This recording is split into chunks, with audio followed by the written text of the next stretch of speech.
그 다음에 교환이 이루어지는 맥락에서 하드캐슬의 권력 균형 전략이 있습니다. 그래서 여기에 보면 경쟁, 재평가, 호혜성, 연합, 강제 이러한 것들이 있는데, 경쟁은 어떤 것이냐면 교환에 참여하는 대신 유사한 다른 자원을 찾아 기존의 자원과 새로운 자원이 경쟁하도록 하는 거예요. 저희가 A라는 업체와 손을 잡았었는데 이 A라는 업체가 아닌 B와 C 다른 자원을 찾는 거죠. 그래서 내가 B와 손을 잡으려고 그러면 어떻게 되겠어요? A와 B가 어떻게 하겠어요? 서로 경쟁하겠죠. 우리한테 받으면 우리 1+1 해줄게 이렇게 되겠죠. 그래서 기존에 참여하던 자원에서 벗어나 다른 자원을 찾게 되면 그 안에서 뭐가 되는 거예요? 경쟁이 이루어진다라는 것이 경쟁이고요. 재평가는 자원에 대한 재평가로 종속관계에서 벗어나고자 필요한 자원에 대한 평가를 다시 하여 새로운 해석을 하는 것이다 라는 거죠. 그래서 새로운 거래처는 없을까 이렇게 생각하는 것을 재평가라고 그러고, 그 재평가에 의해서 어떻게 돼요? 다른 자원을 찾으면 그 안에서 경쟁하게 되는 것이죠. 그 다음에 호혜성, A와 B가 서로에게 필요한 교환 관계임을 인식함으로써 A와 B의 관계가 상호 독립적이고 동등한 관계로 전환되도록 하는 전략이다라는 거죠. 일반적으로는 관계가 성립됐었는데 너한테도 나가 필요해라는 것을 각인시킴으로 인해서 서로 주종 관계가 아니라 동등한 관계임을 일깨워주는 전략이 호혜성이고요. 연합이라는 것은 특정 조직이 보유한 자원을 얻기 위해 자원이 필요한 조직이 제3의 다른 조직과 협력하는 것을 연합이다라고 얘기를 합니다. 이 연합이라는 것은 보통 어떠한 사람끼리 연합을 하냐면 약자가 연합을 합니다. 여러분들 가족복지 나중에 공부하실 때 삼각관계가 형성되죠. 삼각관계는 어떨 때 형성이 되나요? 가족 안에서의 삼각관계. 예를 들어서 부모가 있고 자가 있어요. 어떻게 삼각관계가 형성되죠? 약한 두 사람이 손을 잡습니다. 삼각관계라는 것은 약한 두 사람이 손을 잡는 것을 삼각관계라 그래요. 강한 사람이 다른 사람과 손을 잡을 필요가 있어요, 없어요? 없죠. 강한 사람은 그냥 혼자 있어도 돼. 굳이 다른 사람과 연합할 필요가 없거든요. 그래서 연합은 어떻게 이루어지냐면 보통 약자들이 손을 잡아서 연합을 이루는 거죠. 그래서 약자들이 손을 잡아서 강자와 대적하기 시작을 하는 거죠. 여기에서도 지역사회도 마찬가지입니다. 연합이라는 것은 약한 영세한 의리 입장에 있는 사람들이 손을 잡아서 어떻게 해요? 힘을 합치는 것을 연합이다라고 보시면 될 것 같습니다. 강제는 물리적인 힘을 동원해서 위협하거나 또 장악하는 전략을 강압이다라고 보시면 될 것 같고요. 뒷장에 기타 이론 보면 지역사회에서 의사결정할 때 이 기타 이론이라고 보시면 될 것 같아요. 지역사회에서 의사를 결정해야 되겠죠. 그럴 때 엘리트 이론은 엘리트에 의해서 의사결정이 이루어진다라는 것이 엘리트 이론이고요. 이 엘리트 이론은 다원주의, 바로 밑에 다원주의와 상반된 입장입니다. 다원주의는 말 그대로 다양한 다수의 이익 집단들에 의해서 의사결정이 이루어진다라는 거죠. 하나의 어떤 엘리트가 아니라 다양한 이익 집단에 의해서 의사결정이 이루어진다라는 것이 다원주의이고, 사회 구성론은 상호 역동적 관계에 있는 개인들 사회에서 사회체계가 창조되며 건설된다라고 강조하고 공유하는 언어, 몸짓 등 상징을 강조하는데, 그래서 문화적 가치와 규범에 대한 의미 해석을 강조한다라고 얘기를 하고 있습니다. 이거는 뭐냐 하면 그동안 지역사회나 이런 것을 볼 때 전문가에 의해서 전문가 중심의 전통적인 사회복지 실천이 이루어졌다라고 얘기를 하면, 지역사회 복지는 비주류들의 사고를 반영해야 된다라는 것이 사회 구성론입니다. 사회 구성론은 전문가뿐만 아니라 비주류의 생각들까지도 어떻게 해야 된다? 지역사회의 의사결정에 반영해야 된다라는 것이 사회 구성원이다라고 보시면 될 것 같습니다. 권력 의존 이론은 말 그대로 권력, 의사결정에서 권력에 의존한다라는 것이 권력 의존이겠죠. 그래서 지역사회, 집단이나 조직들이 힘을 얻고 분산하면서 지역사회가 발전한다라고 강조하고 있고, 예를 들어서 지방자치단체는 중앙정부에 의존적이다라고 보는 것이죠. 그래서 권력에 의존한다라는 것이 권력 의존 이론이고, 사회 자본 이론은 돈이라는 어떤 물리적인 자본이 아니라 지역사회 내 사회관계에 내재된 자원을 사회적 자본이라 그러는데 이러한 사회 관계, 즉 사람들 간의 관계를 통해서 무엇이 이루어진다라는 거예요? 의사결정이 이루어진다라는 것이 사회 자본 이론입니다. 그동안은 우리가 돈이라는 어떤 권력이라든지 이러한 위에서 얘기한 권력에 의해서 의사결정이 이루어졌다라고 하면 그것이 아니라 사람들 간의 관계, 지역사회 안에서 관계를 통해서 의사결정이 이루어진다라는 것이 사회 자본 이론이다라고 보시면 되겠습니다. 그 다음에 아르스테인의 주민 참여의 단계입니다. 지역사회 복지론 보면 자주 나오는 영역들이 있는데 그 중에 하나가 이 아르스테인의 주민 참여의 단계입니다. 기출문제를 보면 자주 나올 거예요. 그래서 그 단계들을 여러분들이 좀 기억해 주시면 좋을 것 같고, 맨 밑에서부터 보면 조작. 조작은 어떤 것이냐 하면 주민은 단순하게 참여, 지역사회에 참여는 하지만 내가 참여했다고 해서 아무도 나에게 관심을 가져주지 않는 단계, 이것을 조작이라고 얘기를 합니다. 그래서 밑으로 내려올수록 주민의 권력이 가장 낮은 것을 얘기를 합니다. 그래서 조작 단계는 주민이 지역사회에 참여는 하지만 아무도 거들떠보지 않는 단계를 조작이라고 얘기를 합니다. 치료는 주민이 지역사회에 참여를 하고 의견 제시도 할 수 있어요. 그러나 그 의견 제시가 반영되지는 않아. 우리 그런 경우 많잖아요. 내가 막 어딘가에 가서 이렇게 의견을 제시하지만 전혀 반영되어지지는 않는, 그것을 치료 단계라고 얘기를 하고요. 그 다음에 정보 제공. 내가 어떤 불만이나 이런 것들을 계속 얘기하잖아요. 그러면 어떻게 하냐면 정보를 주는 거예요. 나한테 정보는 주지만 어떤 적극적으로 해결해 주지는 않는 거예요. 그것이 뭐냐면 정보 제공 단계입니다. 그 다음에 상담, 공청회나 집회에 참여해서 그런 내용들을 얘기하고 그 들을 수 있는 기회는 주지만 형식에 그치는 경우가 많은 것을 상담이라 그러고, 주민회의, 각종 위원회를 통해서 어떻게 하냐면 의견을 제시할 수 있어요. 치료보다는 더 적극적으로 의견을 제시할 수 있죠. 왜? 위원회의 자격이 있기 때문에. 그러나 여기서도 뭐는 없어요? 위원회는 심의권은 있지만 의결권은 없잖아요. 그래서 결정권은 없는 단계가 주민회의입니다. 그 다음에 협동관계, 행정기관이 최종 결정권이 있으나 주민의 주장을 협상하도록 유도하는, 이제는 뭔가 협상까지도 나아가는, 그냥 무시하고 묵살하고 이런 것이 아니라 말 그대로 협상까지도 나아가는 단계가 협동관계이고, 권한이임은 강력한 권한을 행사할 수 있도록 위임해 주는 거죠. 주민통제는 모든 것을 주민 스스로 자치적으로 결정할 수 있는 것이 주민통제입니다. 그래서 여기 보면 6, 7, 8 이것이 주민 권력이 높은 단계이죠. 그래서 협상도 하고 강력한 권한을 주면서 가장 높은 단계는 주민통제 단계로서 주민이 스스로 자치적으로 입안할 수 있는. 그 다음에 형식적 참여는 여기서 보면 3, 4, 5 정도 될 것 같아요. 정보를 제공한 것, 불만을 해결하진 않지만 정보를 제공해 주는 수준, 아니면 공청회나 이러한 것을 참여할 수 있도록 하는 상담, 그 다음에 주민회의, 의견을 제시할 수 있는 주민회의까지를 형식적 참여라고 그러고, 비참여는 조작과 치료는 비참여에 해당되죠. 왜냐하면 아무도 관심을 가져주지 않고 의견을 제시하지만 전혀 들어주지 않는, 이러한 것은 전혀 들어주지 않는다라는 것은 의미가 없다라는 거잖아요. 그래서 조작과 치료는 비참여 단계다라고 보셔서 이렇게 8단계를 여러분들이 좀 구분해서 좀 보셔야 돼요. 요거는 반복 문제 풀면서 여러분들 좀 해주시면 좋을 것 같고, 그 다음에 5장입니다. 5장이 지역사회 복지론 문제 중에서 가장 많이 출제되는 영역이 5장이에요.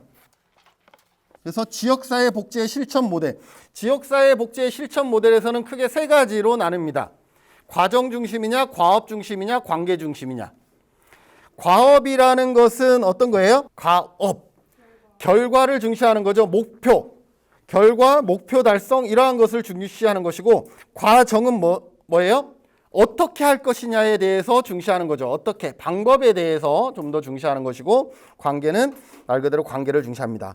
과업 중심을 보면 결과를 중심하고 목적을 중시하는 거죠. 그래서 보시면 문제를 해결하는 것, 서비스를 강구하는 것, 두 번째 줄에 법을 입법시키는 것, 다 결과의 단어죠. 그리고 그 다음에 보면은 과업을 완수하는 것, 욕구를 충족시켜주는 것.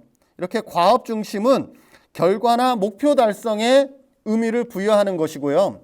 과정은 거기에 보시면 뭐냐면 협동관계를 수립하는 것, 자치적인 구조를 창조하는 것, 문제 해결이 아니라 문제 해결의 역량을 키워주는 것, 참여하도록 적극적으로 자극하는 것, 공동사업에 협력하고 지지하는 것, 지도력을 증대하는 것. 그래서 이 과업 중심은 어떤 결과를 설명하기보다는 과정에 대해서 설명하는 단어들이 다 여기에 나오고 있죠.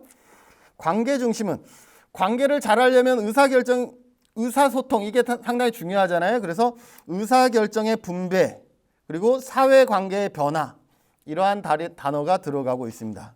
그래서 여러분들이 지역사회복지 실천 모델을 살펴볼 때에는 이게 과업 중심인지 관계 중심인지 과정 중심인지 이러한 것들을 같이 살펴보면서 이해하면 좋고요. 자, 273쪽에 로스만의 지역사회복지의 실천 모델입니다.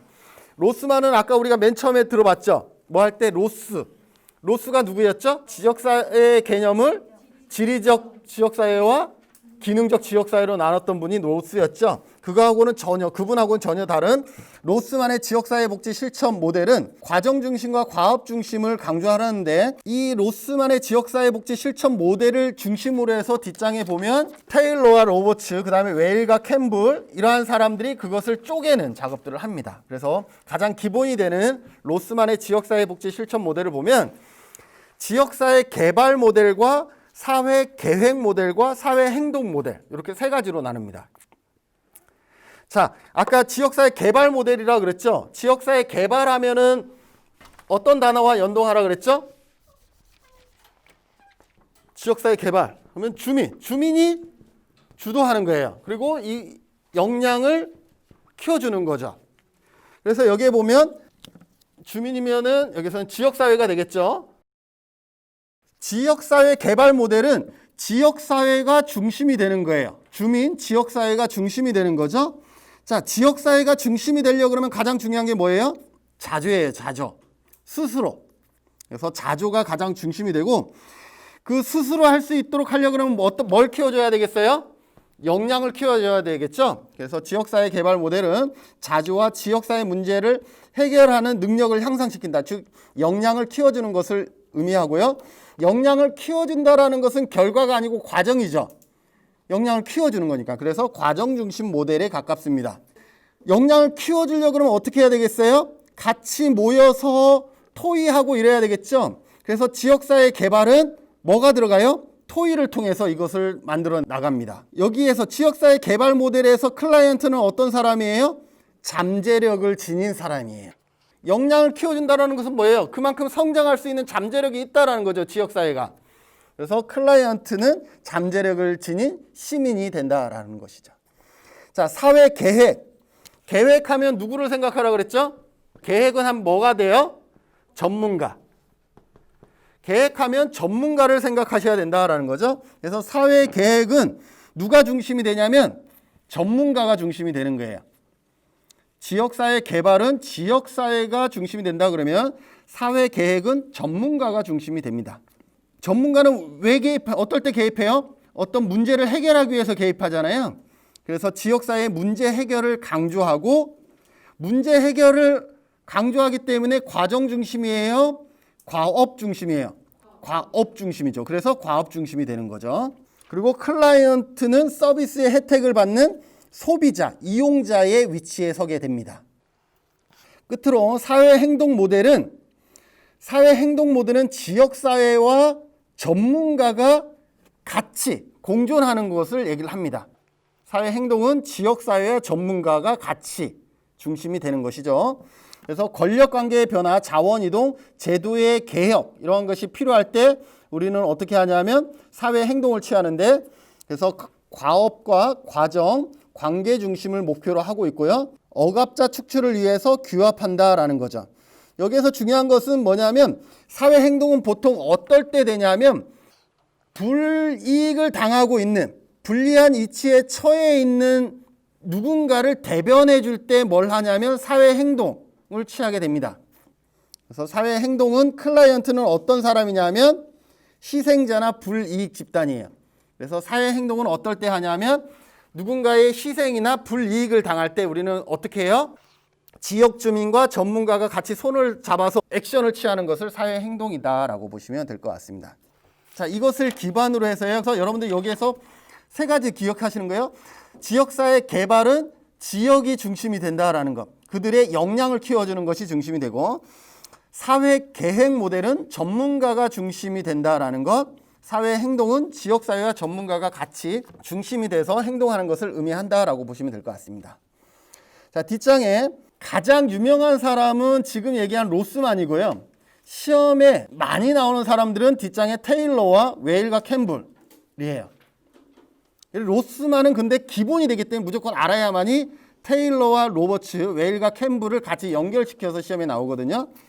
자, 테일러와 로버츠는요, 거기 보면 5가지 모델을 나눴다라고 했는데, 후원자와 클라이언트의 의사결정 권한의 정도에 따라 구분했다 그럽니다. 후원자와 클라이언트의 의사결정 권한. 여기서 후원자는요, 쉽게 얘기하면 우리가 앞에서 했던 용어로 하면 전문가라고 생각하시면 돼요. 전문가와 클라이언트의 의사결정이 누구한테 더 있느냐라는 거죠. 예를 들어서 우리 교재에 지금 5가지가 나와 있죠. 프로그램 개발 및 조정 모델과 맨 밑에는 정치적 역량 강화 이렇게 나와 있잖아요. 여기에서 전문가의 영향력이 얼마나 많느냐?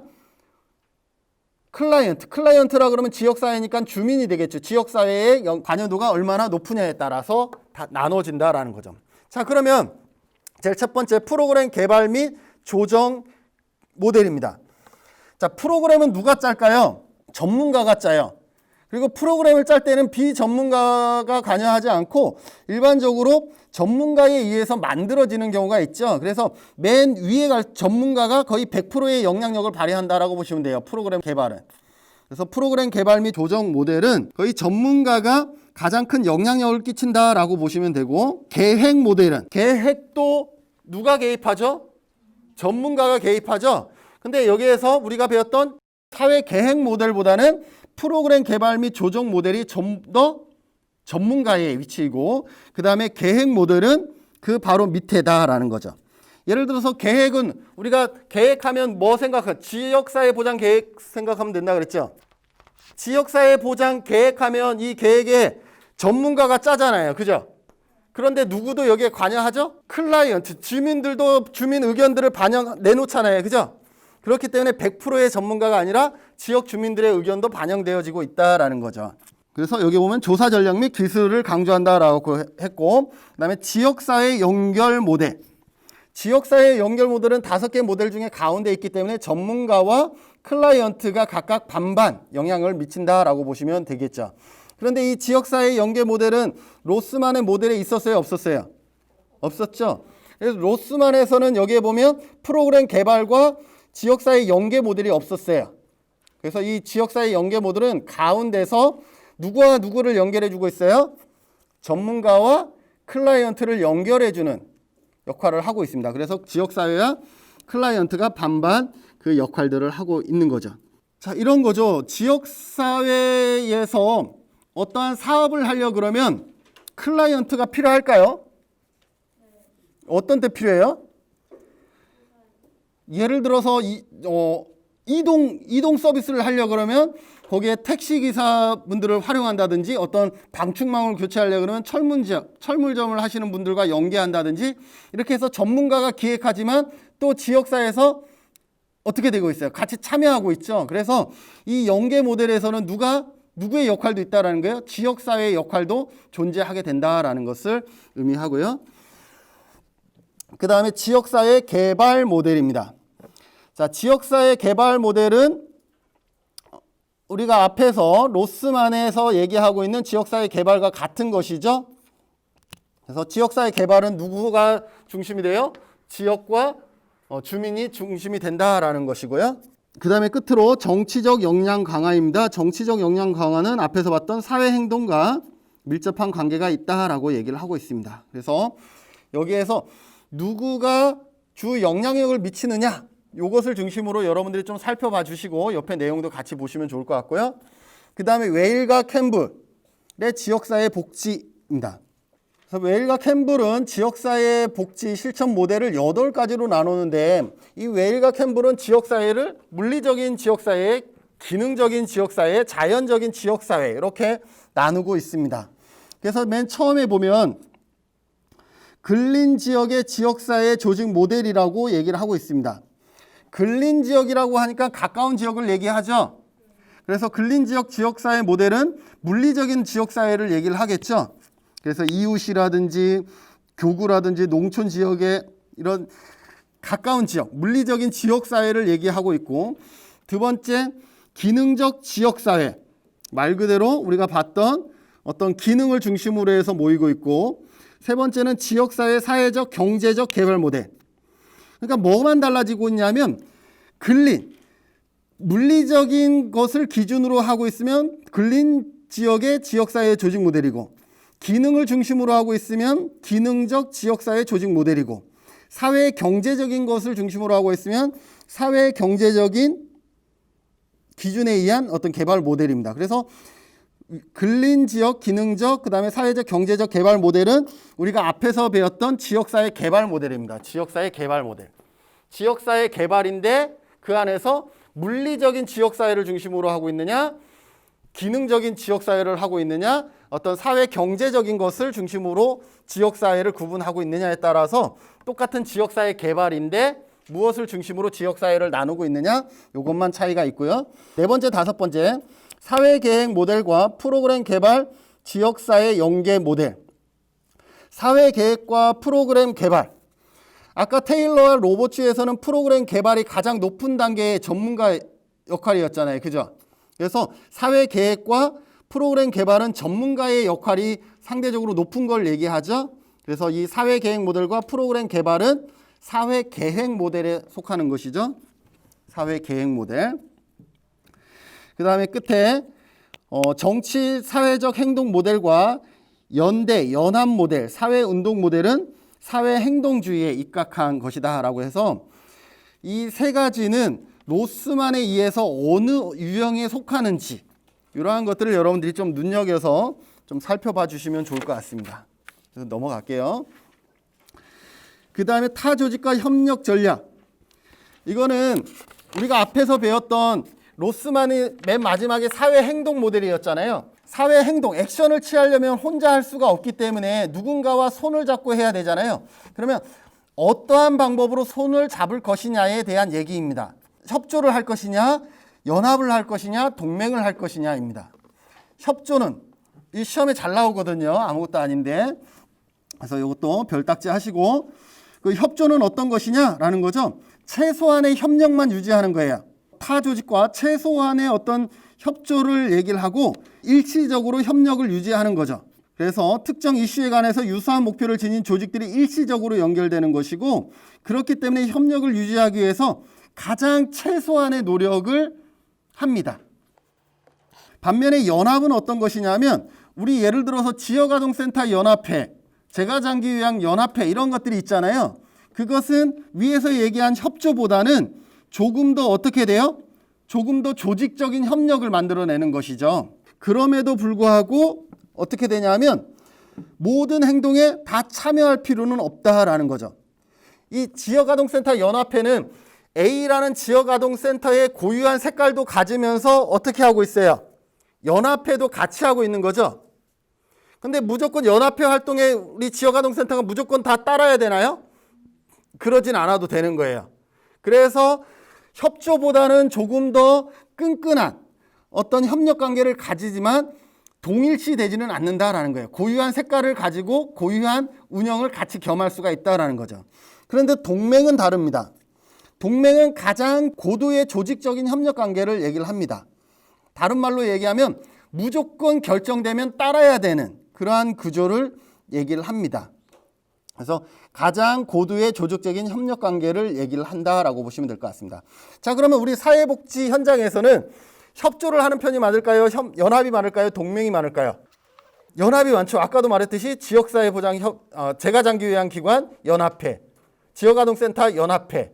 협조는 너무 일시적이잖아요. 그래서 그 색깔을 만들어내기가 어렵잖아요. 그냥 약간 협조해 주세요 그러면 알았어 그러는데 실제로는 그냥 나몰라라 하는 경우가 많잖아요. 그래서 우리 사회복지 현장에서는 연합체로 뭘 해요? 사회 행동을 같이 취하는 경우가 많다라는 거죠. 그렇다고 동맹으로 가기에는 너무 위험하고요. 그래서 그러한 특징이 있다라는 거 기억해 두시고, 그 다음에 사회 행동의 전술. 그러면 어떻게 행동할 것이냐? 바로 앞에서 우리가 어떻게 연합할 것이냐를 설명했다 그러면 그 연합을 통해서 이제는 어떠한 방법으로 행동할 것이냐죠. 정치적으로 압력을 넣을 것이냐, 법적 행동을 할 것이냐, 사회적인 대결을 할 것이냐, 이런 것이죠. 정치적인 압력은 어떤 거예요? 국회의원이라든지 도의원을 찾아가서 이렇게 힘을 실어달라고 얘기를 하거나 공청회를 하거나 의견서를 제시하거나 아니면 1대1로 적극적으로 로비를 한다든지 법안 내용을 제안한다든지 이러한 부분을 통해서 정치적으로 압력을 넣는 것을 얘기하고, 법적 행동은 어떤 거예요? 말 그대로 법대로 하는 거죠. 법에 따라서 고소도 하고 뭐 이렇게 하는 것을 법적 행동이다라고 얘기를 하고, 사회적인 대결은 어떤 거냐면 우리가 많이 하는 어떤 시위 집회를 얘기를 하는 거죠. 폭력을 유발할 수 있는 잠재력을 가지고 있고 폭력적으로 변질될 수가 있고 불법적으로 비윤리적일 수 있고 조직의 세력을 유지하지 못할 수 있고 시위 후 실천으로 이어지지 않을 수가 있다라는 거예요. 우리 사회 행동은 조심해야 돼요. 잘못하면 사회 행동 액션을 취할 때 조심하지 않으면 어떻게 돼요? 그게 시위로 번지거나 폭력으로 발생할 수가 있다라는 거죠. 그중에 가장 그런 가능성이 큰 것이 뭐냐면 사회적 대결, 어떤 시위 집회를 하는 것이다 라고 볼 수가 있겠죠.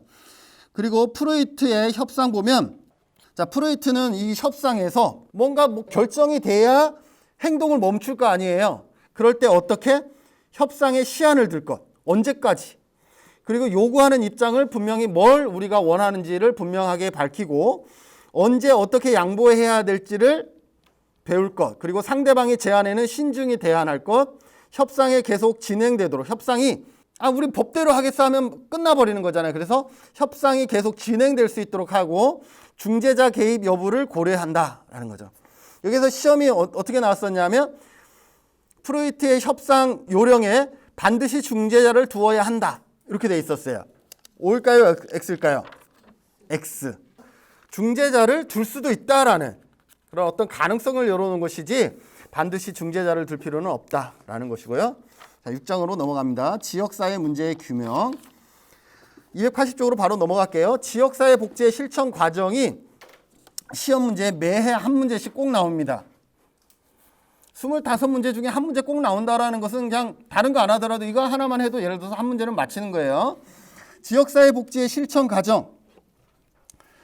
우리 지역사회복지는 사회복지 실천과 달리 예방적인 차원도 더해진다라고 아까 얘기를 했습니다. 그래서 거기에서부터 시작하고 맨 처음 사회복지 실천은 항상 어디서부터 시작한다?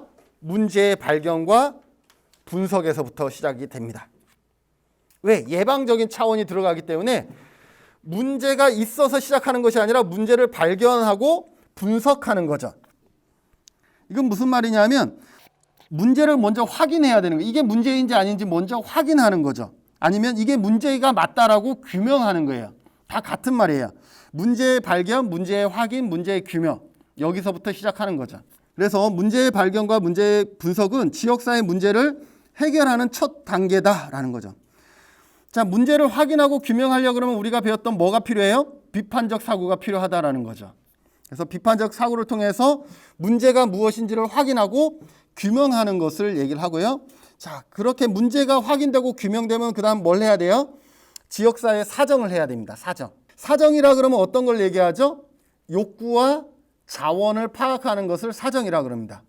지역사회 문제가 파악되면 욕구와 자원을 파악하는 과정이 필요하다라는 거죠.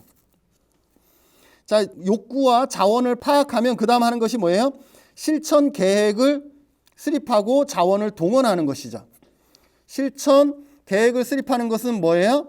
어떤 목표를 설정한다라는 거죠. 자, 그럼 목표는 어떻게 설정해야 돼요? 우리가 배웠던 스마트 원리에 의해서 설정해야 된다라는 거죠. 시험에는 그것도 나왔었어요. SMART 이것의 영어가 무엇인지. 스마트 원리죠. S는 뭐예요? 구체적인 거. 시험에는 스페셜이 나왔었어요. 특수한 거. 스페셜이 아니라 뭐예요? 스페스틱. 구체적이라야 되는데 목표는 구체적이라야 된다라는 거죠.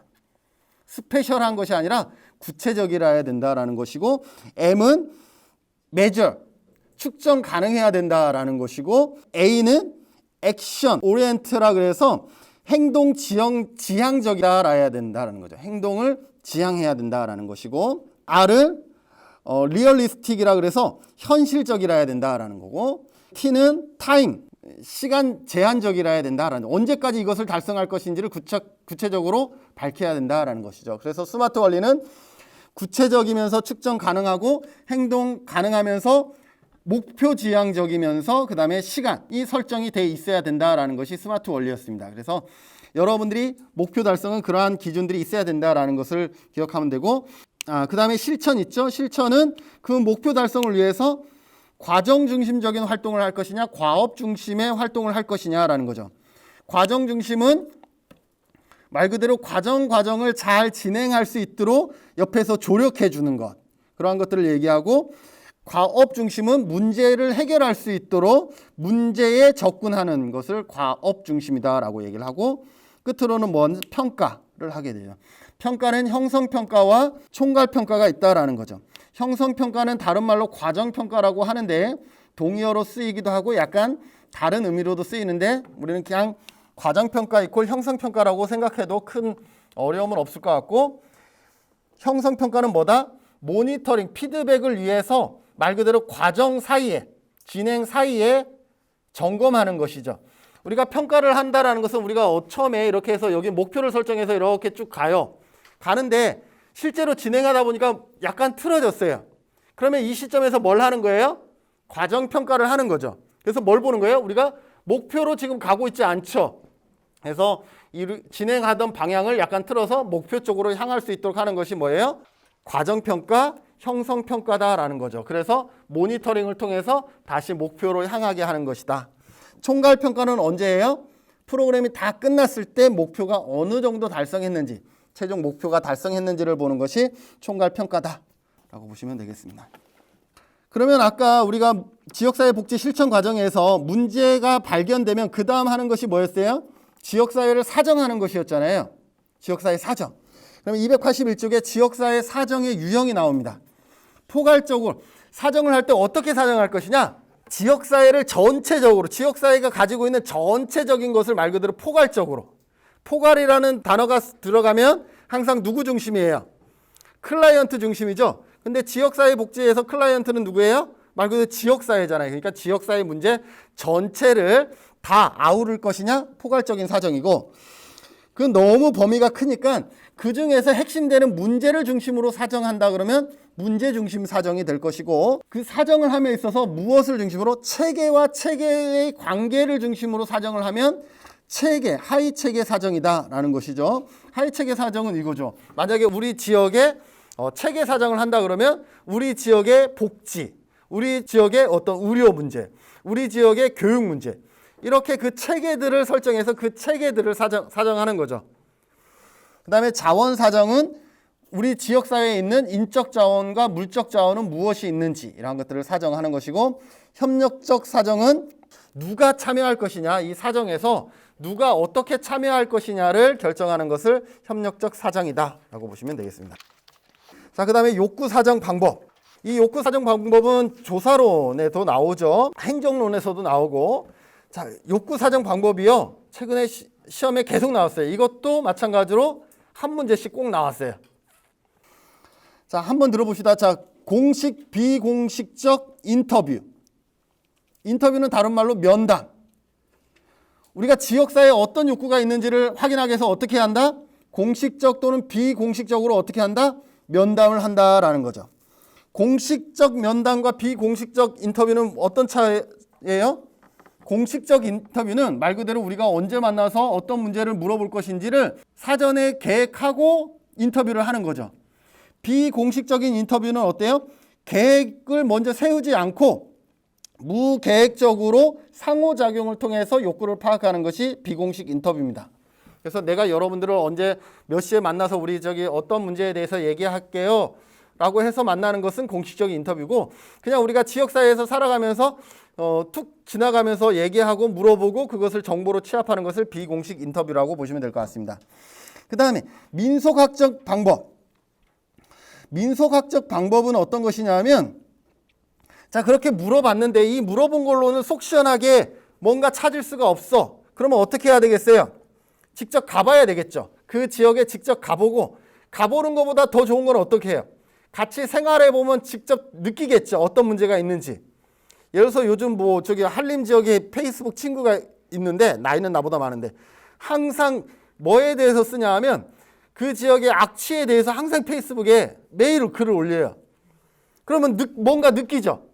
근데 그 느끼는 게 막 와닿진 않잖아요. 그런데 그것을 내가 이해하려면 어떻게 하면 좋겠어요? 직접 가보고 가서 한번 냄새 맡은 것보다 거기에서 며칠 살면서 그 냄새가 삶 속에서 어떤 문제가 있는지에 대해서 체험한다 그러면 확실히 이해하겠죠. 그렇게 가서 보고 또 같이 생활하면서 느끼는 것, 관찰을 통해서 느끼는 것이 무엇이다? 민속학적 방법이다 라고 보시면 되겠습니다. 자, 그 다음에 지역사회 포럼.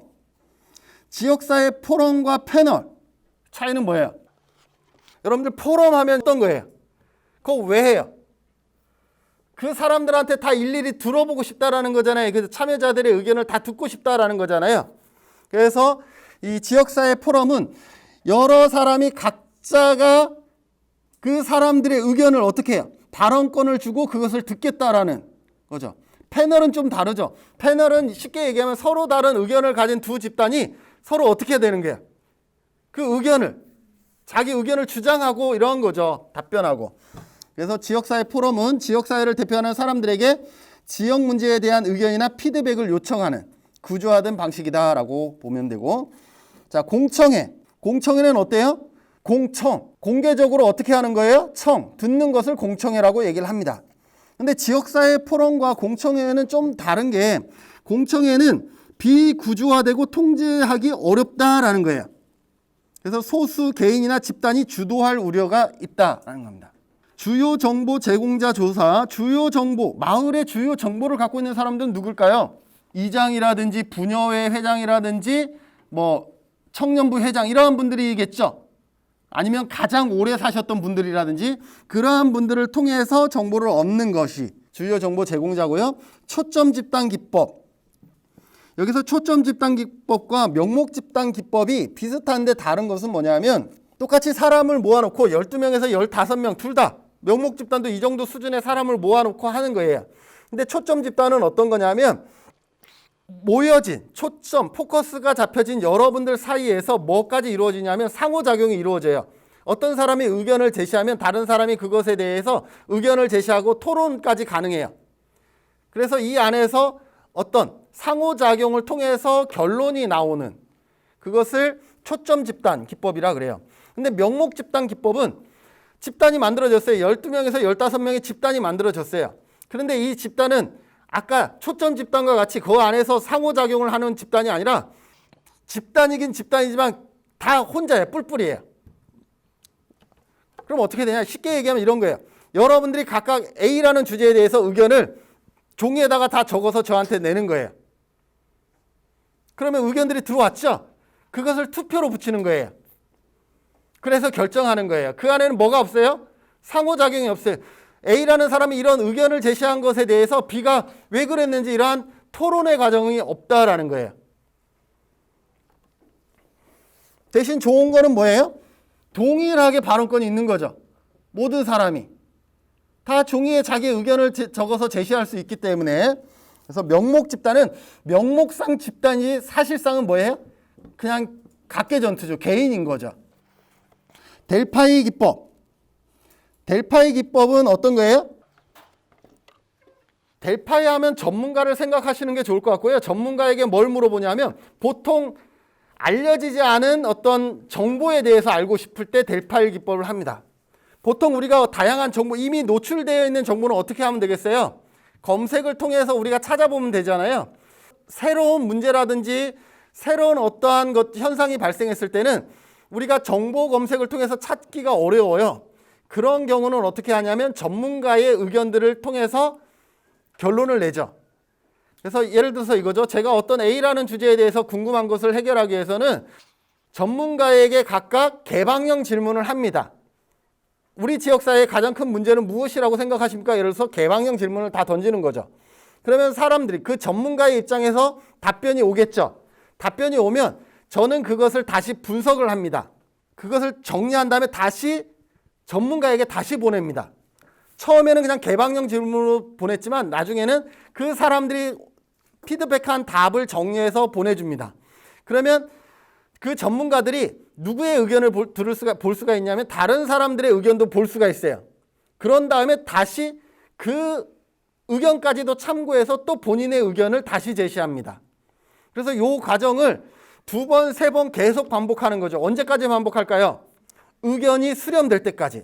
그래서 이 지역사회의 가장 큰 문제가 뭐라고 수렴될 때까지 그 과정을 반복하는데 일반적으로는 이 3회 정도, 3회 내외로 그렇게 동일한 주제를 던지고 받고 합니다.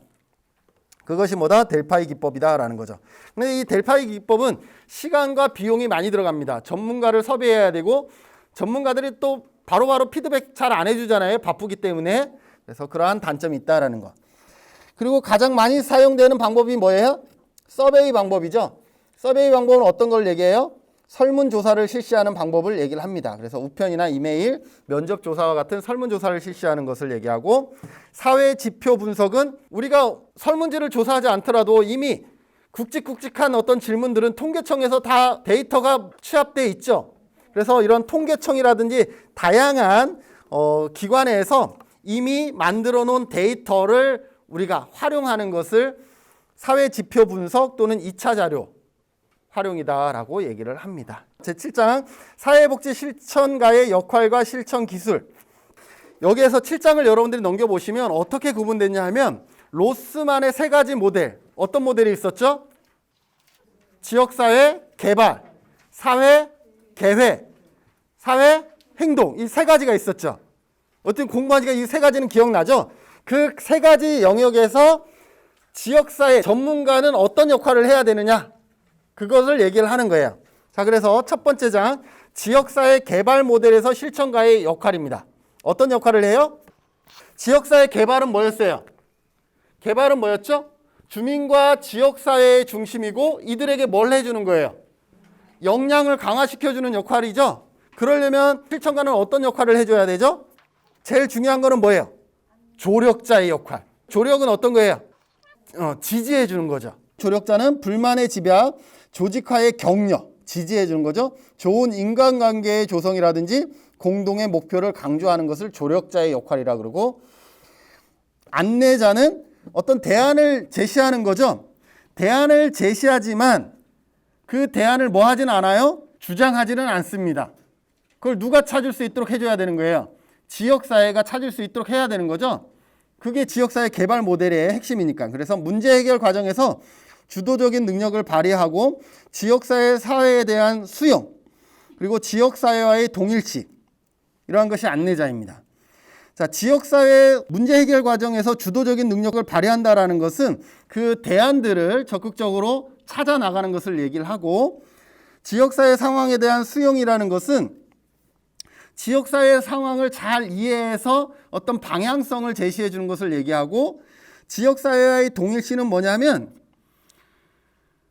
지역사회 문제와 나하고는 상관없어 이렇게 하면 우리가 적극적으로 안내해 주겠어요? 아니죠. 그래서 지역사회 문제 이퀄 나의 문제라고 여겨질 때 그러니까 그렇게 동일시 될 때 내가 적극적으로 지역사회 문제에 동참하게 되겠죠. 그래서 그런 의미에서 지역사회와의 동일시를 얘기를 하고 있는 거고요. 사회 치료자의 역할, 지역사회 문제의 성격과 특성을 주민들에게 제시하고 지역사회 문제의 성격과 특성을 주민들에게 제시한다는 것은 뭐예요? 문제를 확인하고 규명한다는 거예요. 문제가 무엇인지 모르는 거야, 주민들이. 그래서 일단 문제가 무엇인지를 확인하고 규명할 수 있어야 된다는 거죠. 그것이 사회 치료자의 역할입니다. 그래서 지역 내 긴장을 해소하고 협력을 방해하는 요인을 제거하는 이러한 것들을 어느 단계에서 지역사회 개발 모델에서 실천가의 역할이다라고 보시면 될 것 같습니다. 자, 뒷장에 넘겨보시면 사회 계획 모델에서의 실천가의 역할입니다. 사회 계획에서는 누가 중심이 된다 그랬죠? 전문가가 중심이 되고 지역사회 보장 계획을 수립할 때 어떤 역할을 하면 될까요? 분석가의 역할, 계획가의 역할, 조직과 행정가의 역할을 하겠죠. 여기에서 조직가가 나오면 행정가는 같은 단어라고 보시면 돼요. 조직 자체가 행정이라 그랬잖아요. 그래서 얘는 같은 거예요. 예를 들어 조직이 따라가면 행정이 따라가고 행정이 따라가면 조직이 따라가는 거예요. 근데 사회계획, 지역사회 보장 계획을 수립하는 김진은이 지역사회 보장 계획을 수립할 거예요. 전문가 입장에서. 그러면 나는 뭐 어떤 능력이 있어야 돼요? 분석하고 지역사회 주민들의 욕구가 무엇인지를 분석하고 그 다음에 이 문제를 해결하기 위해서는 어떠한 목표가 필요한지 그리고 어떠한 방법으로 해결할 수 있는지에 대한 계획을 할 수 있는 능력이 필요하고 그렇게 계획이 됐으면 뭐가 필요하겠어요? 법과 제도가 만들어졌으면 반드시 뭐가 필요해요? 조직을 통해서 행정이 이루어지잖아요. 그래서 요거는 다 하나로 이렇게 묶여 나가는 거죠. 그 다음에 사회행동 모델에서의 역할. 사회행동 모델은 뭐예요? 말 그대로 같이 지역사회와 전문가가 같이 활동하는 것을 얘기를 하죠. 그래서 조력자의 역할도 필요하다라는 거죠. 이 조력자, 그래서 주민들 스스로의 역량을 강화시켜 주도적으로 참여할 수 있도록 원조한다. 라는 거예요. 이 조력자는 어디에 나와 있었죠? 개발에도 조력자가 있었잖아요. 조력자. 그냥 지역사회 개발 모델에서 조력자는 가장 중요한 역할을 얘기하고 사회행동 모델에서는 사회행동은 아까도 말했듯이 개발은 주민 중심이고 계획은 전문가 중심이라 그러면 사회행동은 누구 중심이에요? 네, 주민 플러스 전문가였잖아요. 그러니까 주민들을 위해서는 뭐 어떤 역할을 해줘야 돼? 조력자의 역할을 해주는데 개발 모델에서의 가장 중요한 역할이었지만 여기서는 그 정도는 아니지만 뭐다? 도울 필요는 있다 정도. 이 정도의 조력가의 역할이 있다라고 보시면 되고 그 다음에 중개자, 옹호자, 행동가. 행동은 어떤 거예요? 같이 나가서 행동하는 거죠. 액션. 그죠? 같이 으쌰으쌰 해주고 이런 것들을 얘기를 합니다. 그래서 시험에서는 이게 이러한 모델이 나와서 이게 어떠한 지역 실천가의 어떠한 것이냐 그렇게 나올 수도 있고 이것이 다음 중에서 다른 하나 뭐 이렇게 하면서 사회계획 모델에서 분석과 계획과 조직과 그 다음에 조력가 이런 식으로 나와서 나머지 하나를 찾는 문제도 나올 수가 있다. 조금 쉬었다가 마지막